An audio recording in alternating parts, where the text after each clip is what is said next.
সবাইকে স্বাগত এমআর স্পোর্টসে। আপনাদের সঙ্গে আছে আমি শাকিল আহমদ। জেনে নেব আজকের গরম গরম খবরগুলো।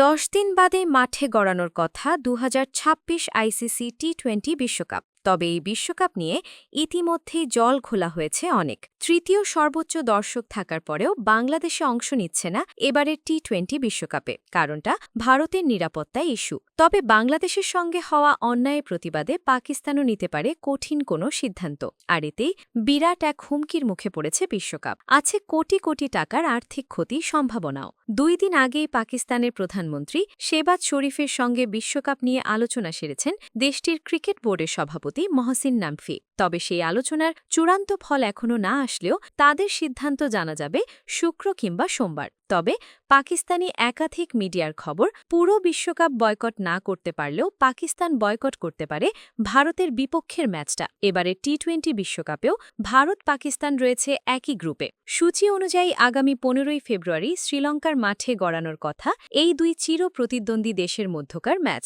তবে সেই ম্যাচ নিয়ে এখনও রয়েছে শঙ্কা। পুরো ক্রিকেট দর্শকদের অপেক্ষায় এই ম্যাচকে ঘিরে। আর তাই পাকিস্তান যদি বয়কট করে ভারতের বিপক্ষের ম্যাচ, তবে আইসিসি এবং সম্প্রচারকারীদের পড়তে হবে বেশ বিপাকে। র্যাপ স্পোর্টসের তথ্য মতে, যদি পাকিস্তান সত্যি সত্যি বয়কট করে ভারতের বিপক্ষে নিজেদের গ্রুপ পর্বের ম্যাচ, তবে শুধুমাত্র সেই ম্যাচেই সম্প্রচারকারীদের লোকসান গুনতে হবে ৩৮ মিলিয়ন মার্কিন ডলার। বাংলা টাকা হিসাব করলে যা দাঁড়ায় প্রায় ৪৬০ কোটি ৫৬ লাখ টাকা। এই বিপুল পরিমাণ অর্থ, যা কিনা আসার কথা বিজ্ঞাপন, ব্র্যান্ডসদের প্রদর্শনী এবং স্পন্সরদের থেকে। তবে ভারতের বিপক্ষে কিছু করলে স্বাভাবিকভাবেই বসে থাকবে না আয়োজক আইসিসি। পাকিস্তানকে মুখোমুখি হতে হবে কঠিন আইনি পরিস্থিতির।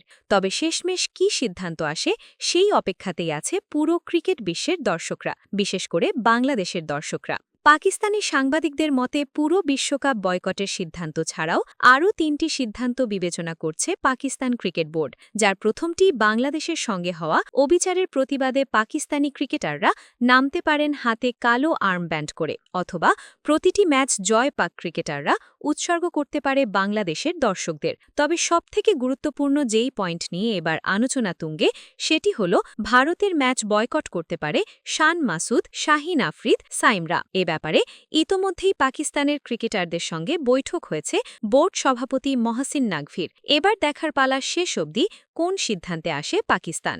১০ দিন বাদে মাঠে গড়ানোর কথা ২০২৬ আইসিসি টি-২০ বিশ্বকাপ। তবে এই বিশ্বকাপ নিয়ে ইতিমধ্যেই জল খোলা হয়েছে অনেক। তৃতীয় সর্বোচ্চ দর্শক থাকার পরেও বাংলাদেশে অংশ নিচ্ছে না এবারের টি-২০ বিশ্বকাপে। কারণটা ভারতের নিরাপত্তা ইস্যু।